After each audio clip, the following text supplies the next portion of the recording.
کہ موجودہ حکومت سے بڑا چور نہیں، نااہل نہیں.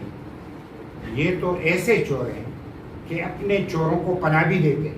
چینی چور، آٹا چور، بجلی چور، بجٹ چور، یعنی ان کی چوری تو بڑی واضح ہو چکی ہے.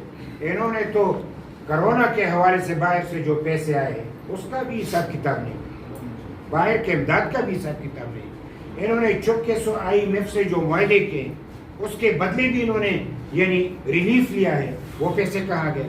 وہ جو سعودی عرب نے ان کو راضی کیا اور پیسے دیے وہ کہاں گئے؟ تو اس اعتبار سے یہ ایسے چور ہیں کہ یہ چوری بھی کرتے اور سینہ زوری بھی کرتے.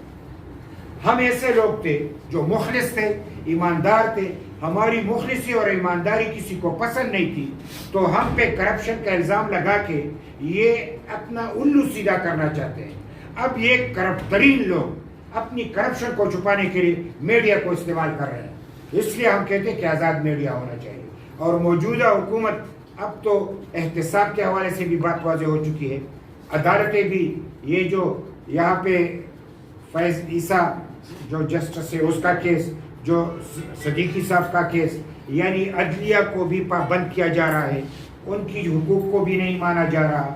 ہم یہ سمجھتے ہیں کہ یعنی عدلیہ بھی آزاد ہونا چاہیے اور میں تو کہوں گا کہ پارلیمنٹ بھی آزاد ہونا چاہیے. عمران نے تو پارلیمنٹ کا بیڑا غرق کر دیا. وزیر اعظم بن کے اسمبلی آتا نہیں ہے اور اسمبلی سے کوئی بھی یعنی بات منوایا نہیں جاتا بلکہ ڈائریکٹ صدر سے آرڈیننس جاری کیا جاتا ہے.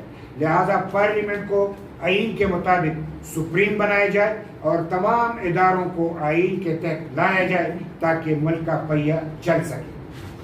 بڑی مہربانی.